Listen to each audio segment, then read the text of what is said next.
بسم الآب والابن والروح القدس الإله الواحد آمين. النهاردة هنتكلم عن قديس معاصر، هو القديس البار بابا صادق رفائيل. زي ما الناس كانت بتقوله دايما بابا صادق. هو شفيع للشباب. أي حد من الشباب بيبقى عنده مشكلة مش عارف يتصرف فيها بيطلب شفاعته ومشكلته تتحل على طول. وهنعرف ايه سر قطعة اللحمة اللي متغمسة بالخمر اللي اداها للكلب، واللي بسببها ادى باباه درس عظيم جدا، وظهور أمنا العذراء ليه. اتولد قديسنا يوم 5/11 سنة 1899 من أب وأم مسيحيين قديسين جدا، وكان عنده 11 أخ، بس للأسف كلهم ماتوا في سن صغير وما بقاش غيره هو بس. فاهتم بيه باباه ومامته جدا وربوه على التربية المسيحية السليمة، ومن أهم الحاجات اللي ربوه عليها روح الصلاة وقراية الكتاب المقدس. وكان دايما بيقرأ وبيتأمل في الكتاب المقدس كتير جدا، كان بيحب يحفظ آيات كتير جدا.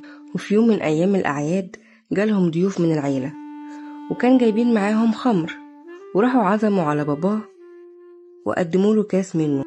وكان قديسنا صغير، فأخد حتة من اللحمة وغمزها في الخمر واداها للكلب اللي كان بيهتم بتربيته. بس الكلب أول ما شم ريحة الخمر رفضها، ففهم قديسنا إنها حاجة وحشة جدا، وراح صرخ جامد وقال لأبوه إنه ما يشربش منه. وراح قال لباباه: يا بابا، ده الكلب بتاعي مرضيش يشرب منها ولا ياكل اللحمة المتغمسة بيها، هتشربها انت؟ طبعا كل الناس استغربت جدا من اللي هو قاله من رد فعل الطفل على الموضوع الخمر، وكانوا متوقعين جدا ان الاب يمسك ابنه يا اما يزعقله يا اما يضربه قلمين. لكن الحقيقة والصدمة ان هو قاله: عندك حق يا ابني. وبعد فترة كبيرة ابوه كان تعبان قوي، وكان مرضه مخليه قاعد في السرير مش بيتحرك، لكن كان دايما بيصلي لربنا جامد انه يشفي ابوه. بس ربنا كان عنده رأي تاني، وانتقل ابوه للسما. فصادق زعل وقعد يعيط جامد جدا لحد ما سمع صوت من السما، وكان صوت واضح جدا بيقوله: صادق صادق، أتحب أباك أكثر مني؟ وتكرر الصوت ده مرتين. بعدها راح سكت صادق وحس بسلام داخلي جامد جدا، وبعدها راح شكر ربنا على طول وما بقاش زعلان زي الأول. وبعد فترة مامته تعبت وكانت خلاص هتموت، فوصته وصية إنه يفضل مع مرات أخوه المتوفي يخلي باله منها ومن أولادها، وكان معاها بنت وولد. مع إن مامته كانت عارفة إن هو نفسه يكون راهب في الدير، بس ما قدرش ينفذ وصية مامته. وفعلا بعد لما مامته ماتت فضل عايش بتول مع مرات أخوه وابنه وبنته عشان يخلي باله منهم. بس عيلته كانت دايما عايزاه يتجوز، وكانوا دايما بيعرضوا عليه فكرة الجواز كتير قوي، وكل فترة يجيبوله عروسة ويتكلموا معاه في الموضوع ده، بس هو دايما كان بيرفض. لحد لما جه حد من قرايبه وقرر ان هو خلاص هيجوزه بنته.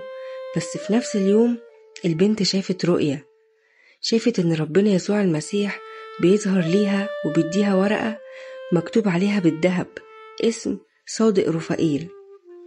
ولما قربت عشان تاخد منه الورقة بعد عنها الورقة وقال لها: لأ، صادق ده إناء مختار ليا.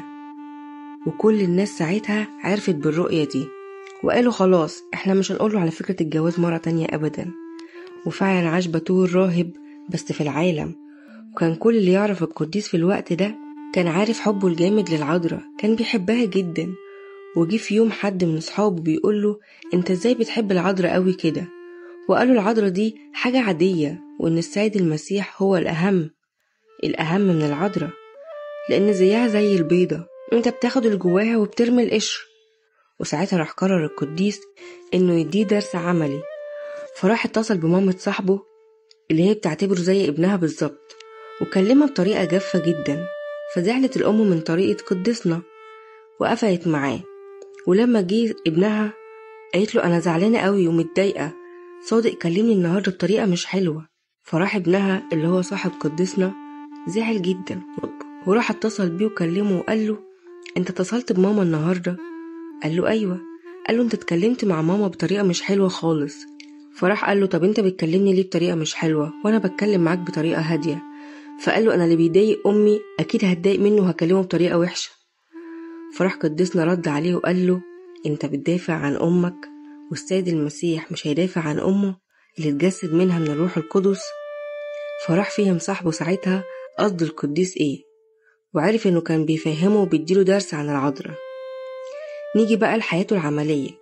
هو كان موظف شاطر جدا، بيحب شغله جدا، وكان معروف دايما في شغله بأمانته العالية في الشغل، وانه صادق في كل تعاملاته، وانه دايما بيتمسك بالحق، وكان دايما بيطور من نفسه، وكان بيعرف كتير في العلوم، واخد كمان شهادة ليسانس حقوق باللغة الفرنسية، وكان بيتكلم 4 لغات، وكان بيتكلم بيهم كويس جدا كمان، وكان بيتعاون كتير في تحضير رسائل ماجستير لإخوة الرب. ومع ذلك كان بيعتبر كل ده نفاية ملوش أي لازمة، وكان بيعتبر شهادته الأكبر هي امتلاؤه بالروح القدس. وآخر وظيفة اشتغلها كان مدير مكتب عام مصلحة المساحة. وفي يوم من الأيام جاله أخو وكيل وزارة الأشغال السابق وقال له: أخويا دايما بيشكر فيك من أمانتك معاه. فراح قديسنا صادق قال له: أمانتي مش لأخوك، إنما لربنا، ومنها لأخوك بطريقة غير مباشرة. فتعجب جدا من كلامه ومجد ربنا. وبعد لما طلع معاش راح قعد في اسكندرية، وكان الوقت ده في نص سنة 1960. كان بركة كبيرة جدا هناك، وكان كل الناس دايما بيندهوه بابا صادق. وربنا اداله مواهب كتيرة جدا، زي انه كان بيشوف الملايكة الحراس انهم نور جامد جدا في بعض الأحيان، وكذا مرة يشوف ماما العذراء بتظهر له كتير، وكمان كتير من القديسين كانوا بيظهروا له. وكان دايما بيتكلم بإيمان وحكمة، وبتبقى إرشاد من الروح القدس.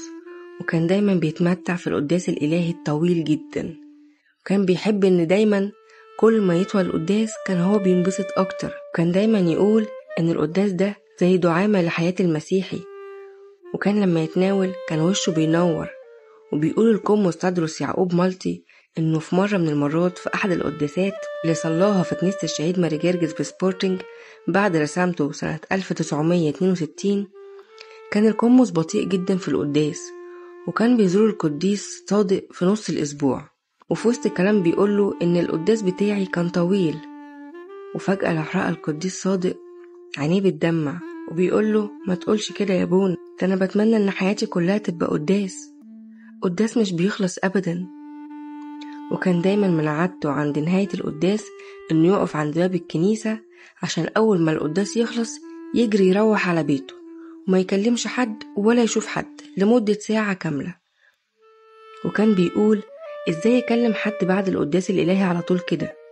كانت دايما دموعه أكتر من كلامه. كان دايما لما يتكلم عن حبه لربنا كانت دايما دموعه تنزل. وبيقول القمص تدرس مالطي إن في مرة كان بيزوره في البيت فلقاه بيعيط، فبيسأله: أنت بتعيط ليه؟ فقال له: أختي اللي هي مرات أخوه بتعيط عشان 5 جنيه تقريبا طارت منها في الهوا واترمت في الزبالة. فراح قال لها: أنت بتعيط عشان 5 جنيه ولا المفروض تعيطي على النفوس اللي بتهلك كل يوم؟